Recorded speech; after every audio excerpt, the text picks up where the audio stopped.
नमस्कार, स्वागत करतोय सर्वांचं प्राधान्य न्यूज मध्ये। तर मंडळी, सकाळी सकाळी आत्ताच एक ज्युपिटर जी स्कूटी होती, त्या चालत्या स्कूटीला आग लागलेली आहे कोपरगाव परिसरामध्ये। तर स्कूटीचे जे चालक आहेत तर ते आहेत आपल्या सोबत, तर आपण त्यांच्याशी याविषयी काही बातचीत करू। काय सांगाल दादा याविषयी? काय आम्ही कोपरगावला निघालो होतो सकाळी बहिणीच्या घरी। कारखान्याच्या पुढे निघल्यावर तिनं पेट घेतला, पेट घेतली, त्याच्या पायाला चटके बसले। मंडळीत मी होतो, नंतर आम्ही पाहिलं तर खालून गाडी पेटलेली होती। बरेच लोकांनी हिजायचा प्रयत्न केला पण ते काय नंतर हिजली नाही। नंतर ती बरीचशी पेटली आणि अग्निशामक येऊन तिने विझवलं। ज्यावेळेस आपण घरून निघले तसं काही वाटलं होतं का आपल्याला? नाही नाही, काहीच नाही। इथं आल्या कारखान्यात पुढे आल्यावर झालं। नंतर तिच्या पायाला चटके बसल्यानंतर कळलं आम्हाला ते। आपलं नाव काय दादा? रमेश तुकाराम शिंदे, पडेगाव। हो।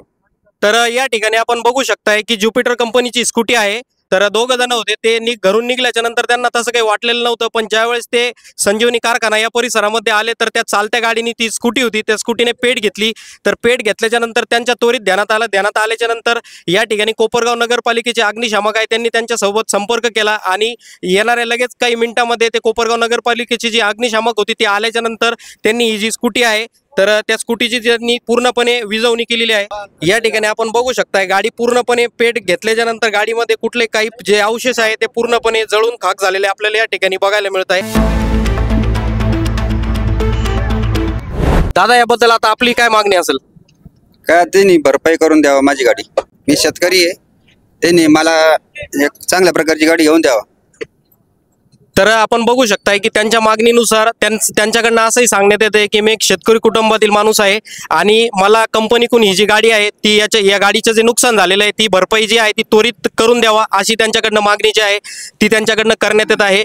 तर या घटनेविषयी आपल्याला अधिक माहिती जाणून घेण्यासाठी कोपरगाव नगरपालिकेचे काही कर्मचारी आहेत जे अग्निशमक दलावरती होते आणि त्यांनी लगेच काही अवघ्या काही मिनिटातच येऊन जी स्कूटी होती ज्युपिटर कंपनीची पेटलेली, तर त्यांनी ते विझवण्याचं काम या अर्थाने केलेलं आहे। दादा, काय सांगाल याबद्दल? आम्हाला एक अज्ञात व्यक्ती होते, ते स्टेशन लिहून त्यांनी प्रत्यक्षपणे कॉल दिला की आपलं संजीवनी रोड येथे एका स्कूटरला आग लागलेली। त्यांनी माहिती दिल्यानंतर आम्ही त्वरित अग्निशमन वाहन घेऊन स्टाफसह घटनास्थळी रवाना आल्यानंतर परिस्थिती बघितली आणि त्याच्यानुसार पूर्णपणे स्कूटी विझवलेली। तर नक्कीच दादा, खूप खूप धन्यवाद आपले। आपण काही मिनिटाच्या आतच येऊन अतिशय चांगलं काम केलेलं आहे, जेणेकरून पुढची जी काही आणखी काही हानी होती ती टळली त्याबद्दल, कारण गाडी जी होती ती पेट्रोलची होती, बरोबर? धन्यवाद। रिपोर्ट प्रमोद पवारसह कॅमेरामन शिवकुमार इंगळे, प्राधान्य न्यूज, कोपरगाव।